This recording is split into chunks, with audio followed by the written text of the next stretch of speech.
오늘의 구약 성경 말씀 이사야서 59장 1절부터 2절까지 말씀입니다. 주님의 손이 짧아서 구원하지 못하시는 것도 아니고 주님의 귀가 어두워서 듣지 못하시는 것도 아니다. 오직 너희 죄악이 너희와 너희의 하나님 사이를 갈라놓았고 너희의 죄 때문에 주님께서 너희에게서 얼굴을 돌리셔서 너희의 말을 듣지 않으실 뿐이다. 아멘. 요즘 밖에 나가보면 길거리에 사람들이 부쩍 많아졌습니다. 활동하기 좋은 때이기 때문에 그렇겠죠. 봄비까지 촉촉히 내려서 만물에 생기가 돌고 있습니다. 이 좋은 계절에 오늘도 주님의 집을 찾아 발걸음을 옮기신 여러분 안에 성령님의 밝고 따뜻하고 복된 기운이 흡족하게 채워지기를 주님의 이름으로 축복합니다. 그런데 뉴스를 통해서 보셨겠지만 세월호 선체가 비록 많이 상하기는 했습니다마는 바다 위로 완전히 떠올랐습니다. 이제 며칠이 지나면 목포항으로 안전하게 옮겨지게 될 겁니다. 그 모습을 보면서 저는 다시 한번 안타까움에 몸이 떨렸습니다.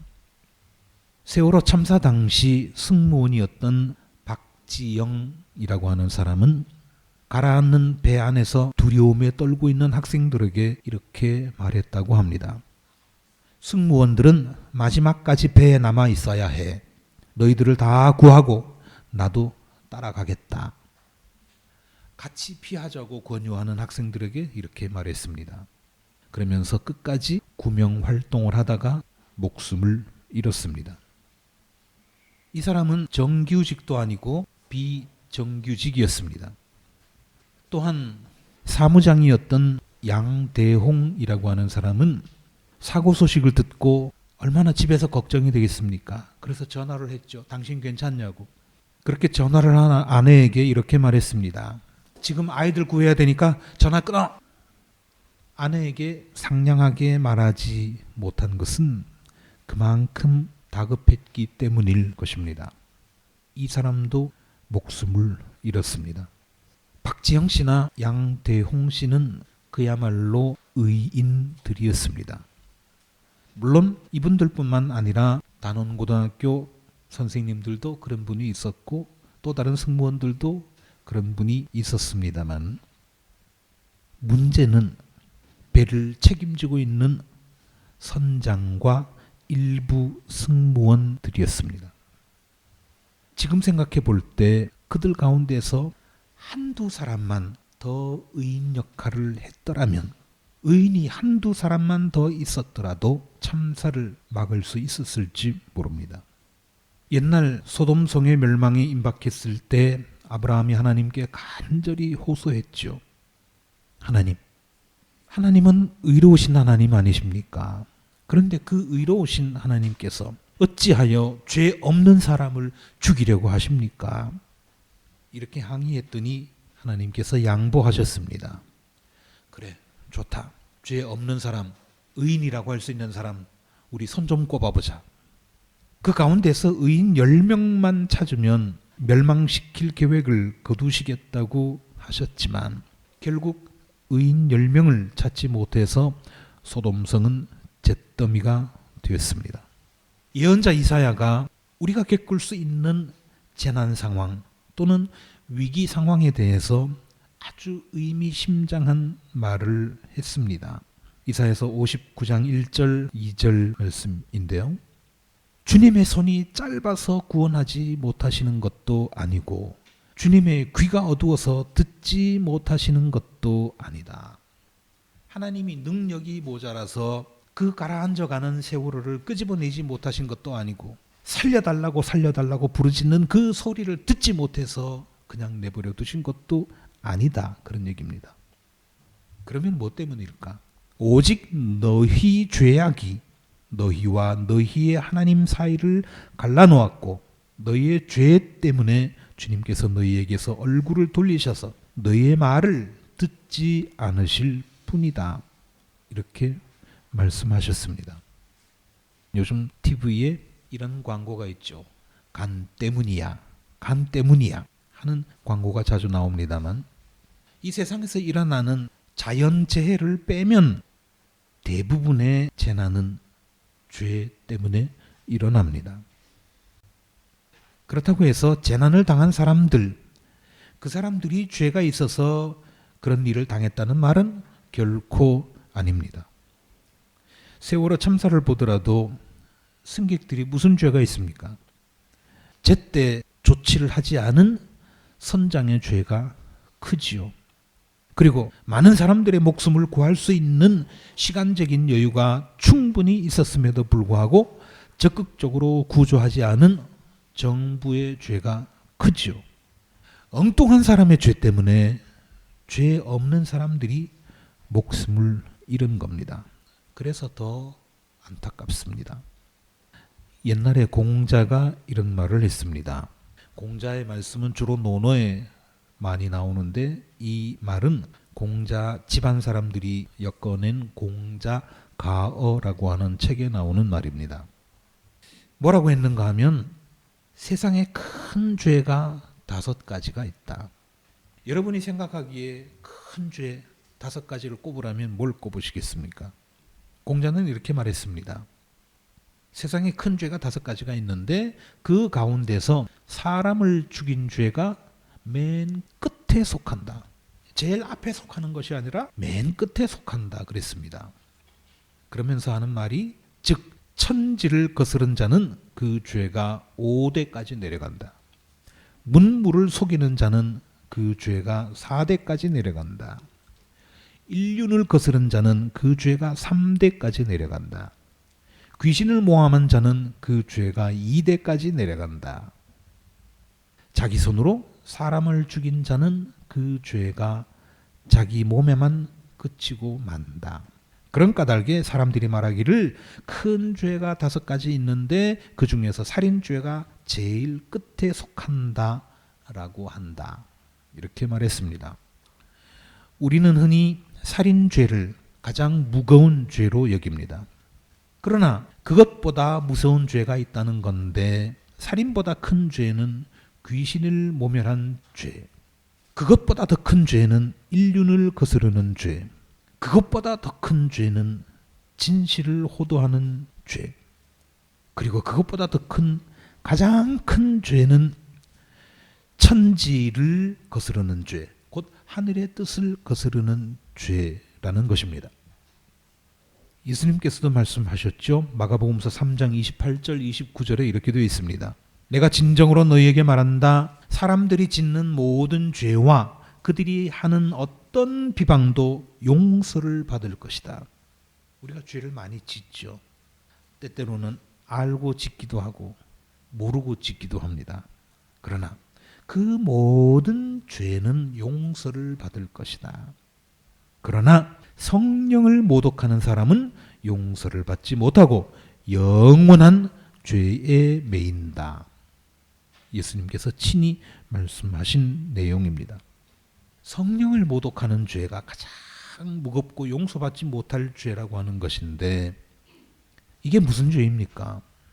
성령을 모독하는 죄, 하나님의 뜻을 거스르는 죄입니다. 공자의 말하고 똑같죠. 그렇다면 하나님의 뜻이 뭡니까? 하나님의 뜻, 그것은 한마디로 말하면 하나님의 나라입니다. 하나님의 나라. 그렇다면 하나님의 나라는 어떤 나라입니까? 너와 내가 그리고 우리 모두가 평등하게 존귀한 인권을 누리는 나라입니다.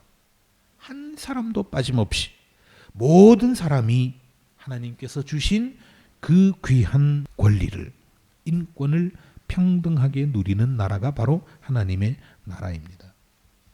이것을 거스르는 자는, 이것을 부정하는 자는 바로 성령을 모독하는 것이고 그 죄는 용서받지 못한다 하는 것입니다. 그게 가장 무거운 죄고 그게 가장 무서운 죄입니다. 세월호 선장의 죄가 무엇입니까? 자기 목숨은 귀하게 여기면서 승객들의 목숨은 귀하게 여기지 않았다는 겁니다. 그냥 죽게 내버려 두었다는 거죠. 정부의 죄는 무엇입니까? 국민들이 소중한 목숨을 잃고 있는 것을 개, 돼지 몇 마리 죽는 것쯤으로 여겼다는 겁니다. 사람들이 그렇게 죽어가는데도 미용사 불러다가 올림머리 하느라고 몇 시간을 보내는, 이게 무슨 얘기입니까? 개, 돼지 취급했다는 거죠. 공자는 하늘의 뜻을 거스른 자는 그 죄가 5대까지 내려간다고 했습니다. 성경에도 비슷한 말씀이 있는데요. 신명기 5장 9절 말씀입니다.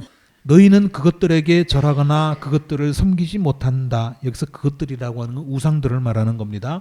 하나님을 섬겨야 되고 우리가 하나님의 뜻을 따라야 되는데 하나님의 뜻을 따르지 않고 우상을 섬기고 엉뚱한 것을 따르는 그 죄를 말하는 거죠.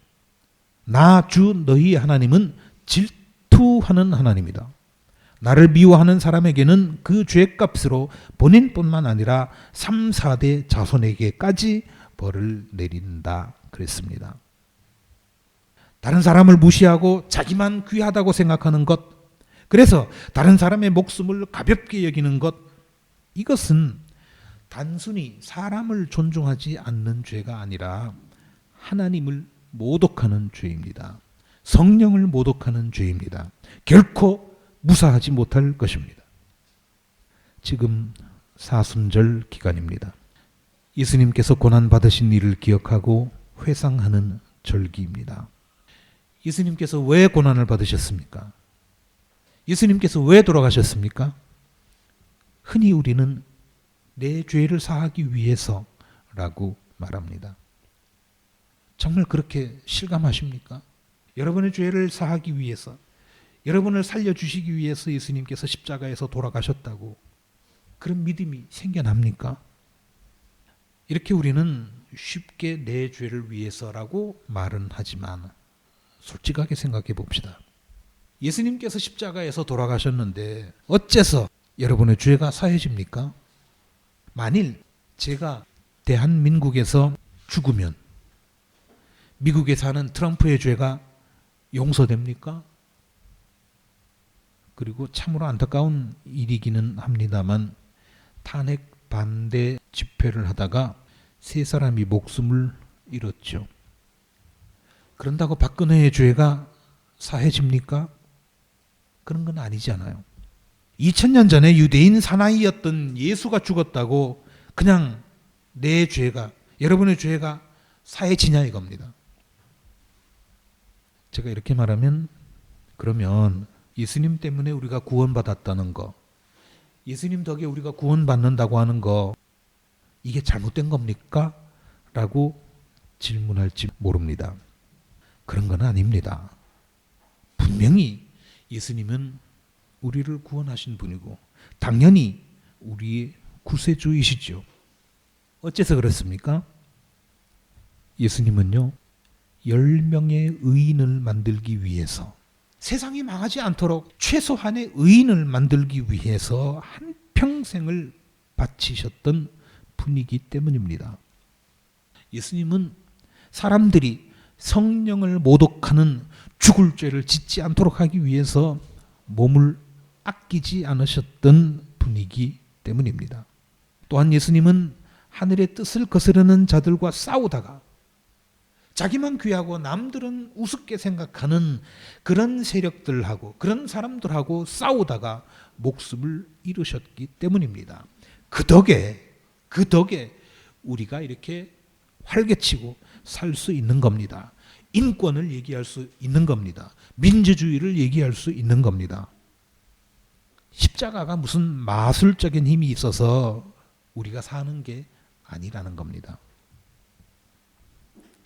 이처럼 예수님께서 십자가에 달려 돌아가신 것은 많은 사람들을 살리기 위해서, 제발 이 세상에 정의가 자리 잡고 이 세상에 하나님의 뜻이 펼쳐질 수 있도록 하기 위해서 목숨 바쳐서 싸우다가 보니 결국에 십자가에 달려 돌아가시게 된 겁니다. 아무쪼록 이 세상을 살리기 위해서 고난을 받으시고 목숨까지 잃으신 예수님의 십자가의 은혜를 기억하는 저와 여러분이 되시기를 주님의 이름으로 기원합니다.